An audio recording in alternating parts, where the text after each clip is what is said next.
láráyé nílòkó lẹ́yìn rẹ̀ gbogbo tí atẹ́gùn ojú tó lè fẹ́ dé láti wà pẹ̀lú ìmáàmù àgbà fún ìlú àgélété èkó yìí ìyẹn apá kan ìpínlẹ̀ èkó apá kan ìpínlẹ̀ ògùn àwọn náà ni Ustaz Imam Jamiu Asọ́bẹ. Bàbá ká tó wọnú ètò ẹ bá kí àwọn ojú tó ń wà. A kí ọkùnrin, a kí obìnrin, a kí ọmọdé, a kí àgbà, a kí onílé, a kí àlejò pé àlàáfíà Ọlọ́run bá ọlá rẹ̀ kó máa bá yín àtèmi àtẹ̀yin ìdùnnú ayọ̀ láfi parí ọdún yìí tó tún bọ̀ náà pẹ̀lú oríire ìdùnnú láti máa fi ṣe gbùntà ló láyé àní faburú lo ìgbà wa o. Bàbá ní nǹkan bíi ọjọ́ mélòó kan sẹ́yìn òde ayẹyẹ kan wáyé ní ìlú Èkó ń bí níbi tí gbajúgbajà olórin mùsùlùmí ìyẹn Alhaja Rukayat Basirimi ó ṣe ayẹyẹ ìṣílé àti ọgbọ̀n ọdún tó ti ń kọrin. Ẹ̀tún á pè kó akọrin lọ́jọ́ náà ni olúayé gbogbo àwọn onífújì Alhaji Wasiu Ayinde wọn gbọ́dọ̀ Kàpódì Tuti. Ara àwọn àlejò tán pè gbajúgbajà olórin oní tíátà arábìnrin Kafayat Aduni Bisola Badmus ó wà ń bẹ̀ ó sì mú ọmọ ẹ̀ ìyẹn Abdulmalik tó bí fún Kéwà Ọmọdání. Ibi tí Kéwà tí wọ́n ń kọrin wọ́n sà ní kí ọmọ yẹn wá bá bàbá rẹ̀ ọmọ yẹn sì dọ̀bálẹ̀ tí Kéwà ń rí ojú ẹ̀ ó rí i pé ojú tó ń wò yìí ojú òun ló ń wò lójú ọmọ yìí ọmọ yẹn sàṣọ títí pé Malik nìyẹn wá ní kọ́mọ yẹn ó kí ó ní kọ́mọ yẹn dì mọ́ òun ó pẹ̀ tiẹ̀ kò jọ bẹ́ẹ̀ pé à ń fọjú ọmọ mọ́ra ó tún wá kọrin pé ọmọ ti bọ̀ wálé ọmọ ti bọ̀ wálé. Ọ̀rẹ́ wá sàwọn èèyàn ní káyé ṣé Kéwà ọmọ yẹn tẹ́lẹ̀ ní ọmọ ti bọ̀ wálé ni tó kọmọ yẹn sí àìrọ́rùn tẹ́lẹ̀ ló sọ pé ọmọ ti bọ̀ wálé ni ọ̀rẹ́ sáàjì táwọn èèyàn ń gbàgbé ní gbàgbọ́ tí àwọn kan sì ní àpé Kéwà ò sọ pé nǹkan ló ń bí Malik o pé bí ò tiẹ̀ sojúṣe rẹ̀ kò sọ pé nǹkan ló ń bí irú nǹkan báyìí nínú ẹ̀sìn ojú rẹ̀ fi wò sà.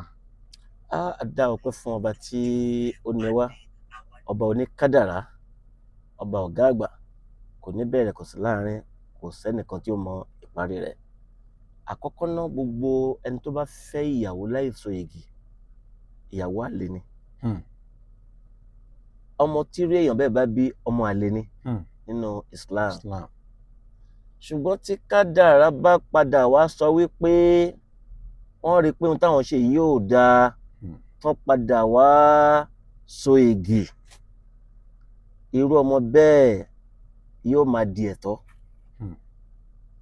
Tí bá yẹ párí dájú pé òun ló ní tí àná ti rí pé òun ló ní ṣùgbọ́n àṣìṣe bó tẹ́lẹ̀ wọ́n jíra wọn fẹ́ bàbá ò mọ̀ ìyá ò mọ̀ tó fi wá doyún gẹ́gẹ́ bá a ti mọ̀ yìí pé ohun tá ò bá lẹ́tọ̀ọ́ lórí rẹ̀ nǹkan burúkú ni a ti gbà pàṣìṣe nìyẹn àtúnṣe ló kù kò dẹ̀ sí nǹkan tí ò ní àtúnṣe.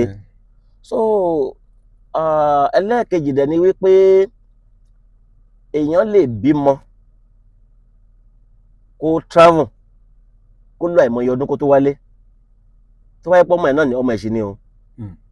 Ṣùgbọ́n gẹ́gẹ́ bí àwọn tá à ń sọ yìí ẹ jẹ́ ká mọ̀ pé gbajúmọ̀ pàdé gbajúmọ̀ lọ́n fi ṣe láàrin ara wọn àtàkọ́kọ́ àtẹ̀kejì kan tọrọ àforíjì kan sì wá so igi kan tún gbọmọ ẹ̀ kó sì náà gbà pé ọkọ tòun ni kí tọ̀hún náà sì mọ̀ pé ìyàwó tòun ni ló bá parí lọ́wọ́n bá dọmọ ọkọ ló bá di ìyàwó ẹ̀ ló bá dọkọ rẹ̀. Ṣùgbọ́n èyí tó ṣẹlẹ̀ ni pé àwa tí a pọ̀ lórí afẹ́fẹ́ ẹ má jẹ́ ká dákun ẹ jẹ́ ká tún ṣe ni. Ọ̀rọ̀ ká má dákun ọ̀rọ̀ lọ́rọ̀. Ká má dákun ọ̀rọ̀ lọ́rọ̀ ẹ jẹ́ ká tún ṣe ni ká má torí pé à ń wá followers ká má torí pé à ń wá àwọn èèyàn ká mú ohun tó ń dùn tó ti tò ká tún bà á jẹ́ gbogbo ẹni tó bá ṣe irú ẹ̀ kò lè látúbọ̀tán rẹ̀ o. Gbogbo ẹni tó bá torí ohun tóun fẹ́ jẹ tó balẹ̀ onílé jẹ́ àtúbọ̀tán ò lè dá o. Kàfi ká ṣọ́ra. Alájì wa tí Ọlọ́run ní kí ọ̀rọ̀ yìí wáyé lórí rẹ̀ káwọn náà ṣẹ̀tọ́ kán ṣẹ̀tọ́ Islam làwọn náà mùsùlùmí òdodo ni wọ́n kán mọ̀ wípé ohun táwọn ṣe yẹn ó kù díẹ̀ kí àtó kán lọ sílé bàbá tí ó ní ìyá yìí àtàwọn ẹbí rẹ̀ kán sì dáná rẹ̀ ó di ìyàwó wọn padà kán sì gbọmọ wọn padà kọ́lọ́run kó má ṣe àforíjì fún ẹnì kọ̀ọ̀kan wa. wọ́n yàn sí pé látẹnu Imam Adeleke Ikoyi nípínlẹ̀ Ògùn àti ìpínlẹ̀ Èkó Ustaz Jamiu Asọ́nbẹ.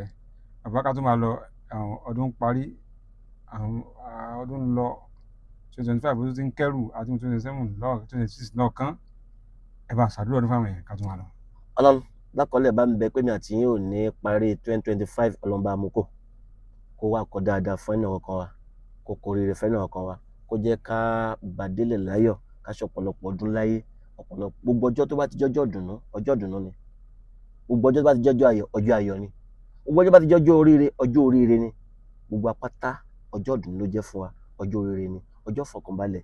Èmi àti yín a ò ní ráburú níwájú, a ò ní rí lẹ́yìn, a ò ní rí lọ́tùn, a ò ní rí lósì, lókè nílẹ̀, a lékún lówó, a lékún lọ́lá, a lékún àlàáfíà. Gbogbo abiyamọ ayé àbíyè, gbogbo olówó ayé a ò ní jábọ́.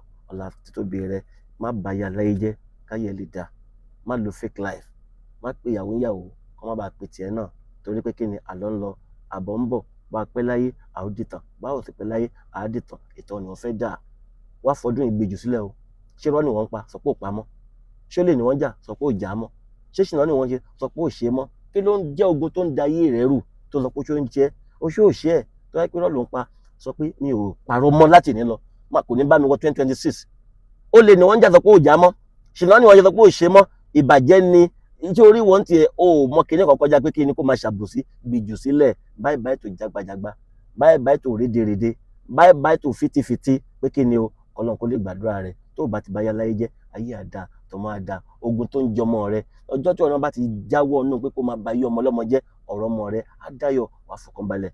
Ká pàdé nínú owó nínú ọlá. Assalamu alaikum warahmatullahi wabarakatuh. Wa alaikum salaam wa rahmatullahi. Bàbá ká tó máa lọ, ẹ bá sọ nípa yín fáwọn èèyàn.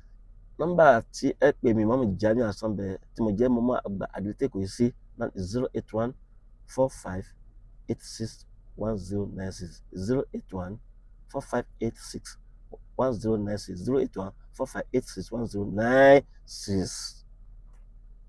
Ẹ ṣeun, ó dàbọ̀.